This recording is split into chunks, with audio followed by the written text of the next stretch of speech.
An injury, and how much of an absence do you expect from her beyond today? Yeah, late last night. I think it's very much a day-to-day thing, how she responds to treatment. I stay in my lane and let our strength and conditioning and our physical, our AT staff do what they do best. But yeah, I found out late last night, and then we'll treat it day to day. Back-to-back a factor at all with that? I mean, I don't know if it's a factor from a physical standpoint, from an athletic training standpoint. Certainly in my mind, it is. But at the same time, she's shown that she's tough and she's a quick healer. So WNBA front, this is the most relevant the league is going to be for the next couple of weeks. Because we can be honest, during a couple of weeks, Caitlin Clark is out injured. Doesn't matter what happens. Does not matter what happens. No one cares. Caitlin Clark does not need to play another game until she's completely 100% healthy. If that means she has to miss multiple weeks, so be it. Because you don't want to get into the habit of her rushing back from injuries when she's not fully healthy.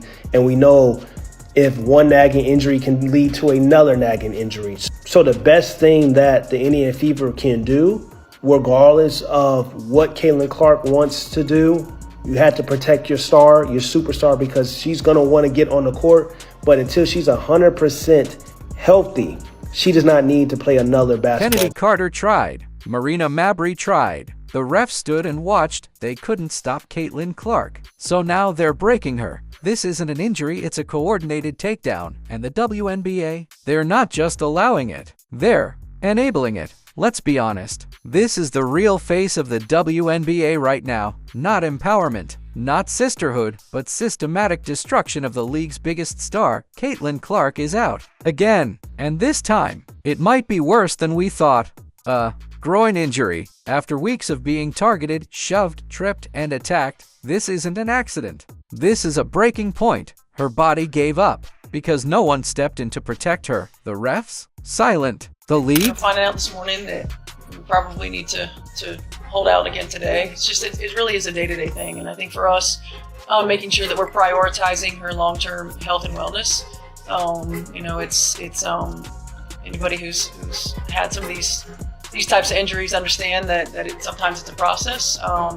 She's a quick healer, and she's been doing everything that she can to get back on the floor. So, we just want to make sure that we're hypersensitive to the big picture. The player's doing this, still suiting up like nothing happened. She's been poked in the eye, shoved midair, blindsided with no call, and now she's sidelined possibly for weeks. 17 of every flagrant foul in the WNBA. They've been committed on one player, Caitlin Clark. Let that sink in. While she gets tossed around like a ragdoll, her attackers walk away with fines, not suspensions. This isn't just dangerous, it's deliberate, and everyone sees it. Even Paige Buchers called it inhumane. Look at Caitlin, the way she's had to deal with media. You kind of dealt with it this year.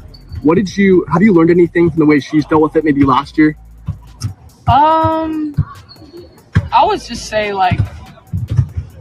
she handles it with grace, and the pressure that she's put on every single night to perform at the level that she does, it's inhumane, really, to expect people. And now, the fans are done. They're saying it out loud. If Caitlin leaves this league forever, good. Let her, because why should she give her body to a league that doesn't protect her? They don't deserve her. We've already seen it. When Clark sits, the ratings collapse, ticket prices drop, the entire league trembles, and yet, they still let her bleed. You don't protect her because she's special. You protect her because she's the only reason your league is breathing. And if she walks away, maybe that's exactly what the WNBA deserves. If you're as sick of this as I am, drop a comment. Should Caitlin Clark walk away from this league for good? Speak up, because the WNBA sure won't.